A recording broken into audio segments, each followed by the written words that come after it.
எப்படி இருக்குன்னு கேட்டாங்க அல்லவா? இதுதான் அந்த காரணம். பார்த்தாயா, கள்ளம் கவனமே இல்லாத ஒரு இடம் எது என்று சொன்னார், அது கானகம் தான். அப்படியா? கானகத்தை பார்க்க வேண்டும் என்று ஆசைப்பட்டாய் அல்லவா? இதுதான் அந்த கானகம். கானகி அரண்மனை வாசமா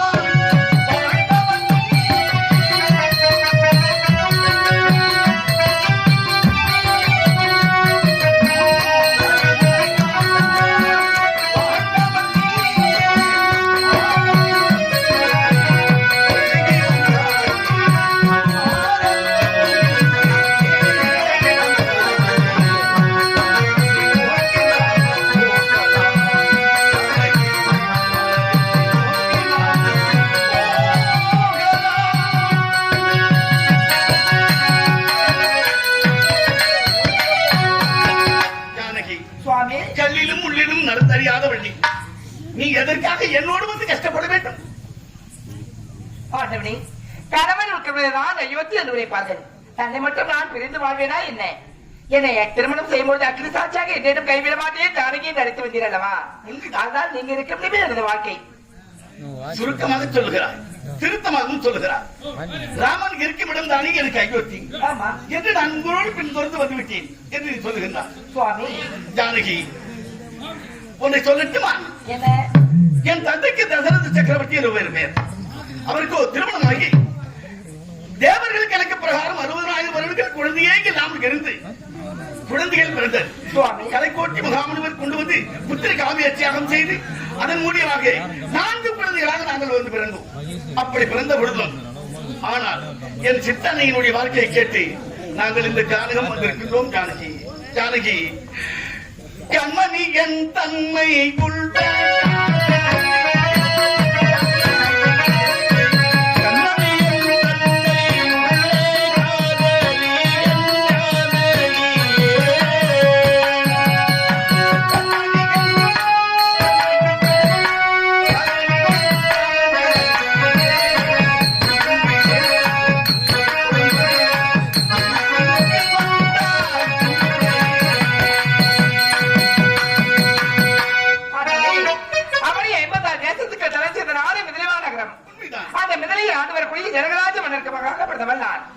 நான் எப்படி பிறந்தேன்? நான் பிறக்கும் போது ஒரு சிவதனுசுடன் பிறந்தேன். ஆனால் ஒரு நாள் தோழிகளோடு பூப்பந்து வைத்து விளையாடி கொண்டிருக்கும் நேரத்தில் அந்த பூப்பந்தானது சிவதனுசு மீது ஒரு விழுந்து விட்டது. தோழிமார்கள் சென்றார்கள், அது யாராலையும் இருக்க முடியவில்லை. நான் விளையாடி கொண்டே சென்றேன். என் இடது கருத்தால் சிவதனுசையும் வலது கருத்தால் பூப்பந்தையும் எடுத்து விட்டேன்.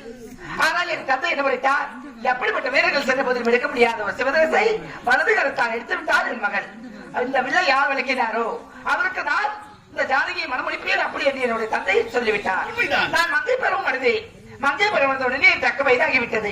சுயவரம் ஆற்றினார். அவரே 80 தேச ராஜா பன்னர்கள் வந்து அமர்ந்தார்கள். யாருமே விளக்க முடியாதவில்லை. அவ்வழியாக தாங்கள் வந்து யாராது இதை போன்று பேரழகை பார்த்தது கிடையாது. அழகின்றால் இவரெல்லாம் இருக்க வேண்டும். பச்சை நிற மேரியாக இருக்கிறாரே அப்படி என்று கையில் முல்லை மகரை வைத்துக் கொண்டு அவராது வழக்கி நின்று கொண்டிருந்தேன். நானும் உங்களை பார்த்தேன், நீங்களும் என்னை பார்த்தேன்.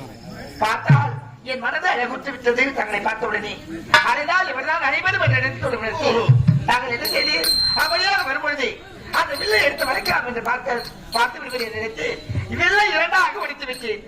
தந்தை அவசரத்தில் திருமணம் செய்து கொடுப்பாரோ அல்லது மறுத்து விடுவாரோ என்று என் எண்ணம் மனதில் இருந்தது. அதனால் ஓடி வந்து தலைகள் கழித்து என்னை வாழையிடுங்க சுவாமி என்று வளைத்தேன். என்னை திருமணம் செய்து அக்னி சாட்சியாக என்றேனும் கைவிட மாட்டேன் அப்படியே நடத்தி கொண்டு வந்து விட்டேன். அன்று முதல் இன்று வரை தங்களை பிரியாமல் தான் இருக்கின்றேன். நான் ஏன் அங்கு வந்தேன் என்று உங்களுக்கு தெரியாதல்ல? எதற்காக வந்தேன், எப்படி வந்தேன் என்பதெல்லாம் ஒரு கதையே இருக்கிறது. ஒரு நேரத்தில் என் தந்தைக்கு குழந்தையை இல்லாமல் இருந்து நாங்கள் வந்து பிறந்தோம் அல்லவா?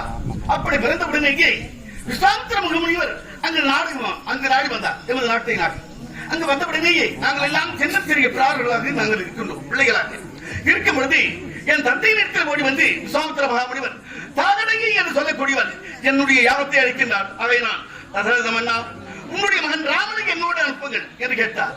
அப்பொழுது என் தந்தை எனக்கு ஐயனி பிள்ளைகளையே தீர்க்க வந்த பெருமானாக நான் நினைத்துக் கொண்டிருக்கின்றேன். இந்த வேலைகளே சின்ன சிறிய குழந்தையாக இருக்கின்ற என் ராமனை கேட்கின்றீர்களே, இது நியாயமா? ஆண்டவனே, தவசிலேச அவர்களே, என்னை கேட்டாலும் தருவேன், என் பொண்ணை கேட்டாலும் தருவேன். இதுதான் உண்மை. என்னை வேண்டி இருந்தீர்கள்.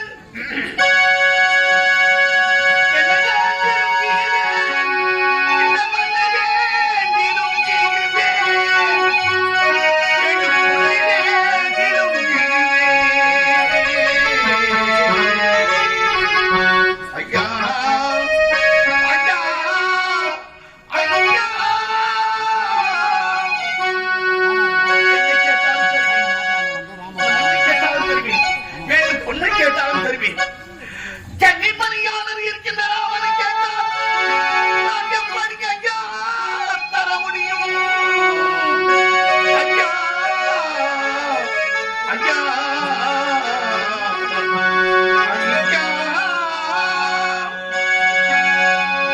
கண்ணுக்குள்ளே இருக்கிறபடியாக இருக்கின்ற கண்மணி ராமனை கேட்டால் நான் எப்படி ஐயா தர முடியும்?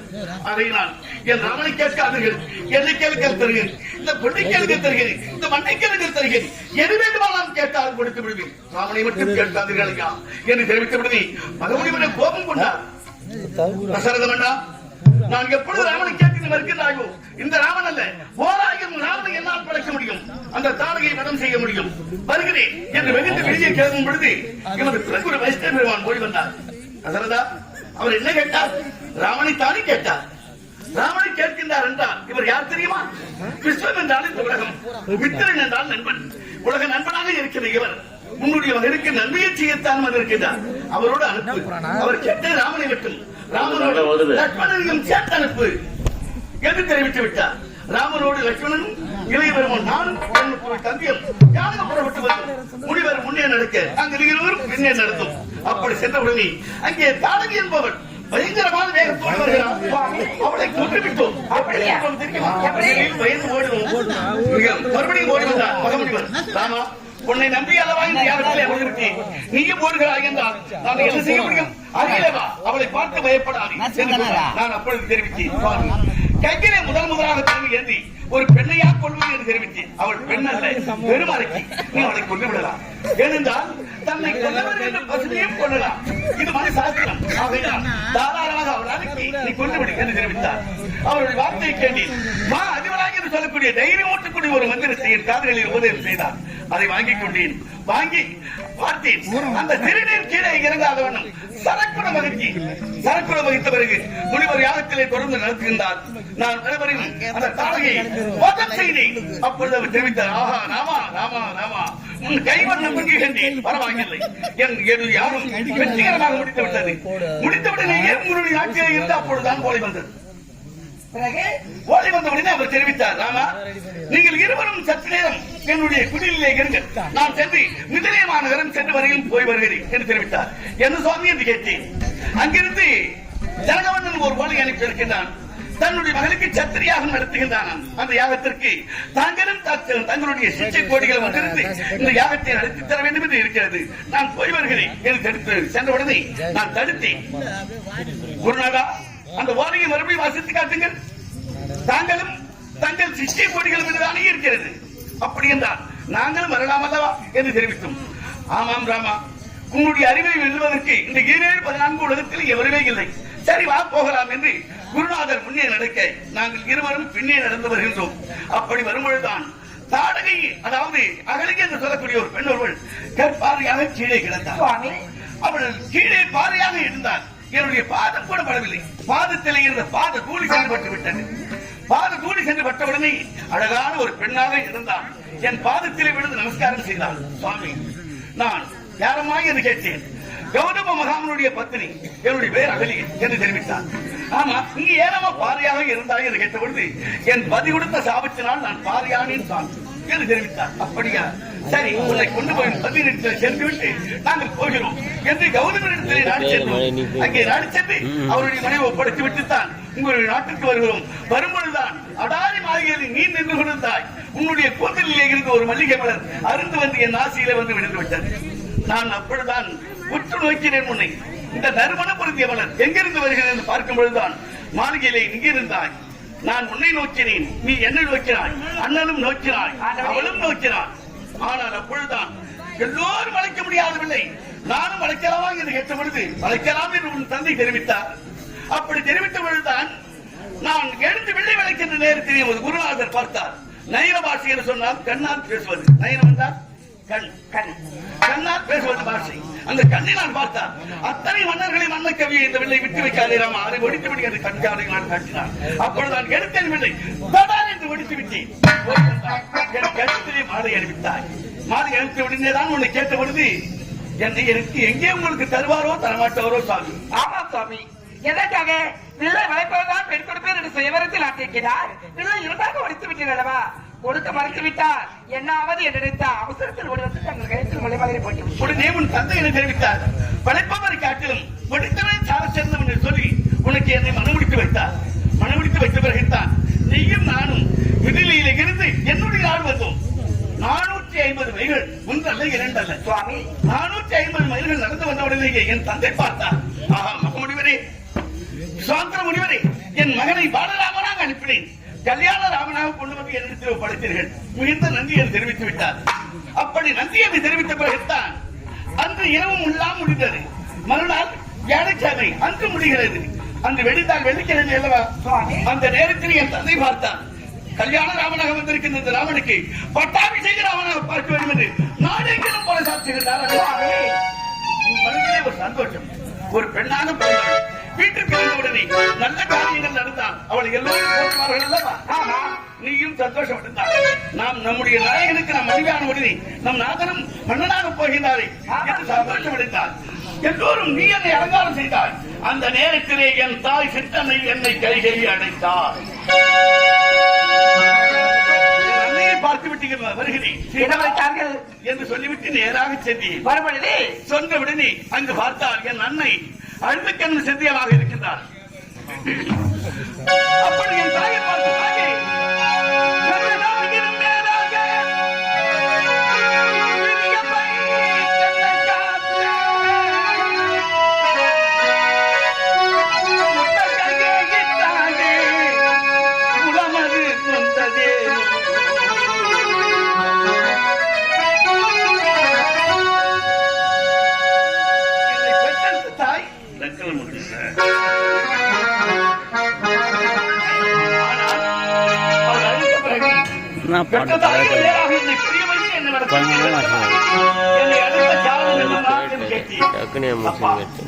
நான் அடுத்த காரணத்தை என்னவென்று சொல்வேன் மகனே.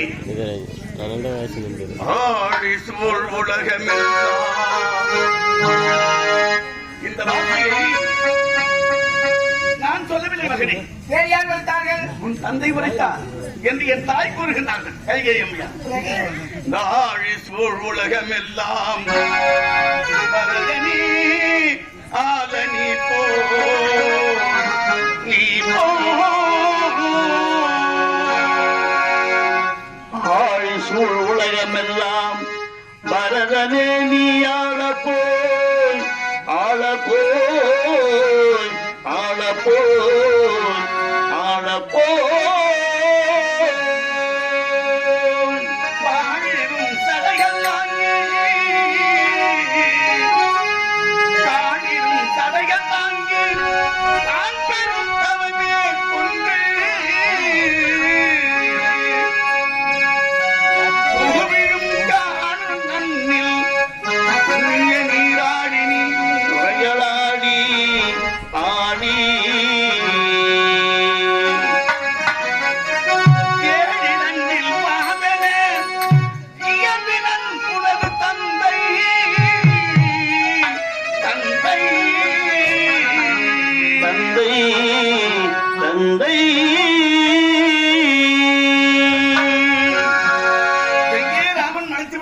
என்று எண்ணி 7-2-14 வருடம் சொன்னான். ராமன் மலைத்து விடுவானே என்று எண்ணி 7-2 வாழ்கிற உன் தந்தை எம்மினாரப்பா என்று என்னிடத்தில் தெரிவித்தார். அம்மா, இதை ஏனம்மா தந்தை தெரிவித்தார் என்று சொல்கின்றீர்கள்? ஏன் நீங்கள் சொன்னால் நான் போக மாட்டேனா? தந்தை சொன்னால் வேறு வழி, தாய் சொன்னால் வேறு வழியா? இல்லை அம்மா, நீங்கள் சொன்னாலும் உங்கள் சொல்லை நான் கேட்பேன். தாயி, இது மன்னவன் பணிவொன்றாகில் மன்னவன் பணிவொன்றாகில் பணி இருப்போர் அம்மா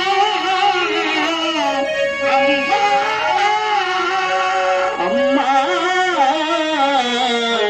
அம்மா அம்மா அம்மா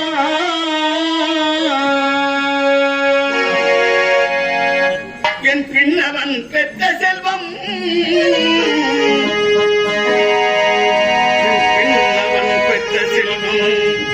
அடியேன் யான் பெற்றதன்றோ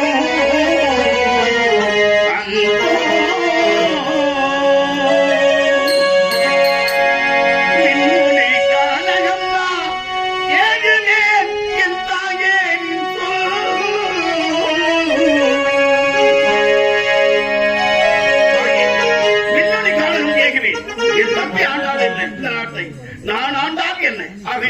போகிறேன் தாயே என்று கிளம்பி சடைமுடியை சரித்து காமிகாமரம் போட்டு நீ எதிரில் நிற்கும் பொழுது நீ என்ன கேட்டாய்? ஆண்டவனே, காலை விழுந்தால் பட்டாபிஷேகம் உடனே மனம் சந்தோஷமாக இருந்தது. நாம் நாட்டுக்கு வந்திருக்கிறோம், மன்னருக்கு பட்டாபிஷேகம், இதை விட சந்தோஷம் ஒரு பெண்ணுக்கு வேற எதுவுமே கிடையாது. அப்படி என்று பஞ்சனில் அமர்ந்திருக்கும் நேரத்தில் காலை விழுந்தால் இனி வந்து சந்திக்கிறது. தங்க மணிமகளும் சொல்ல வேண்டிய தங்களுடைய சிரத்தில் சடைமுடியை பார்த்த உடனே அதிர்ச்சி அடைந்துவிட்டு, நானா இது என்ன அலங்கோலம், இது என்ன கோலத்தோடு வந்திருக்கிறீர்கள்? இப்படிப்பட்ட உருவத்தை நான் பார்க்க வேணுமா? என்ன சுவாமி நடந்தது? சடைமா முடி வெந்த கோலம்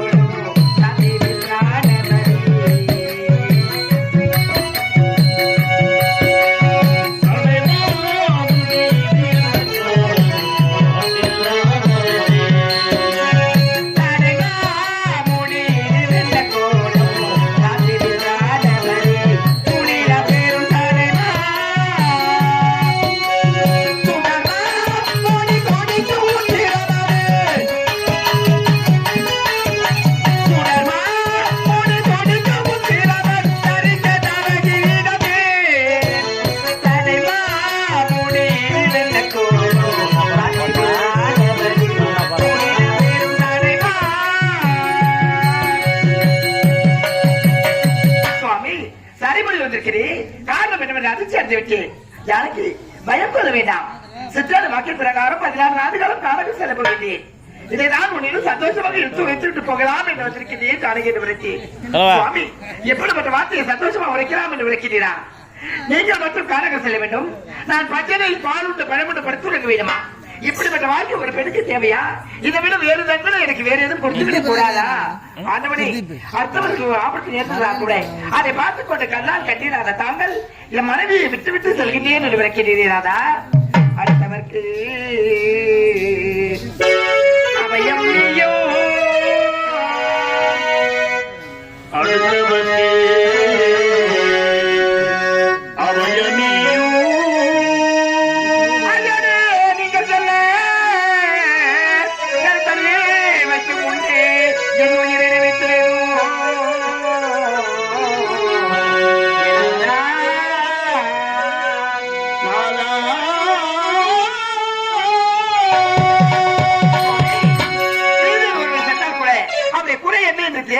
அவர்களை குறையை சேர்த்து வைக்க முடியுமா தாங்கள்?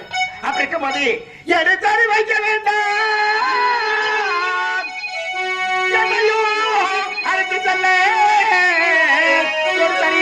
உங்க பின்னே நான் சொல்வன வருகிறேனே.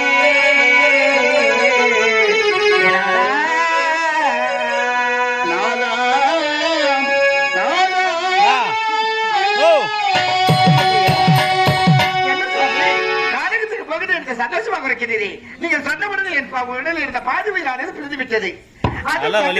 நீங்கள் தனியாக சென்று விட்டார். நான் இருப்பதை விட இறந்து விடுவதே மேலே இருக்கிறேன். நீங்கள் இல்லாத வழக்கில் எனக்கு ஒரு வாழ்க்கையா? நாங்கள் இருக்கப்படுமே அயோத்தி வேண்டாம் என்று விளக்காது. நீங்கள் கல்லிலும் முள்ளிலும் காற்றிலும் மேட்டிலும் சென்று அங்கு பஞ்சலில் படுத்துள்ள வேண்டும். நான் இப்படிப்பட்ட ஒரு வாழ்க்கை வாழ வேண்டுமா? இதற்காகவா தங்களை மறைந்தேன் சுவாமி. என்ன ரசே என் சூரையே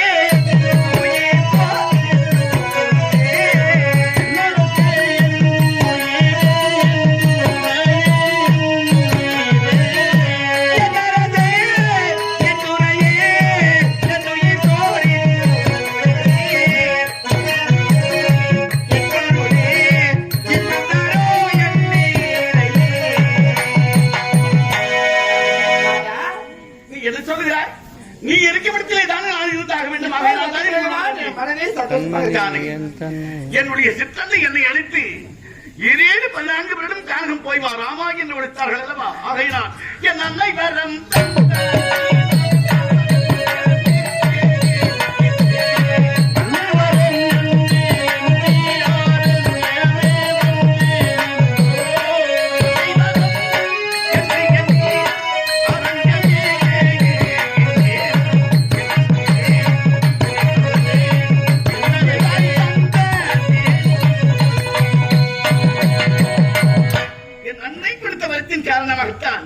எனக்குத்தான் கீரேனு 14 வருடம் தானகம் போக சொல்லி எனக்கு உத்தரவை தவிர உனக்கு உத்தரவு?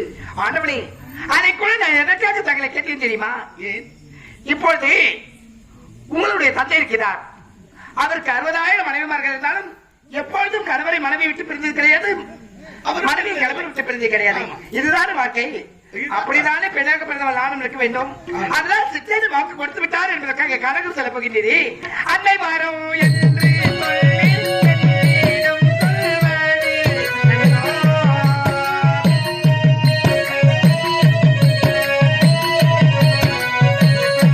அன்னை வாரம் என்று சொல்லி என்னிடம் சொல்வது கையில் உள்ள அற்புதத்தை பில்லோ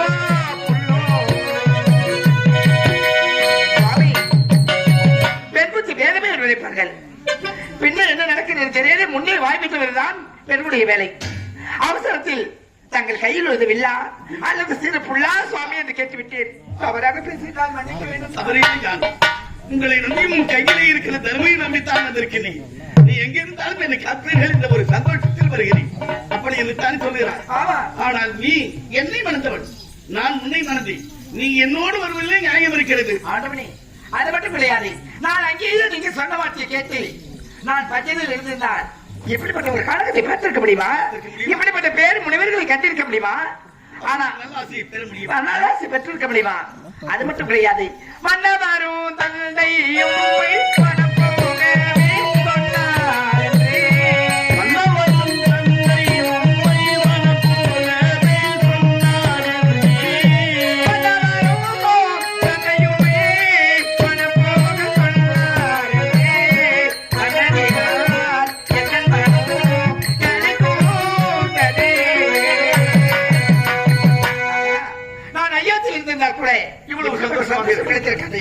இந்த காலகத்தில் தங்களோடு கருத்தை பிடித்துக் கொண்டு வந்தேன் அல்லவா? இதிலே சந்தோஷம். அதுதான் சந்தோஷம். ஆனால் உனக்கு சந்தோஷம் பரவாயில்லை. சரி, நீ என்னை மணந்தாய், உனக்கு என்னோடு வருவதில் ஒரு சந்தோஷம். ஆமா. நான் உன்னை மணந்தேன், அதிலே எனக்கு ஒரு சந்தோஷம். பிறகு ஆனால் எந்த பாவமும் அறியாதவன் தம்பி லட்சுமணன் எதற்காக வந்து கஷ்டப்பட வேண்டும்?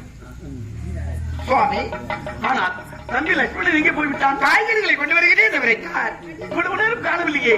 இருந்து பார்க்கலாம். பார்க்கலாமே.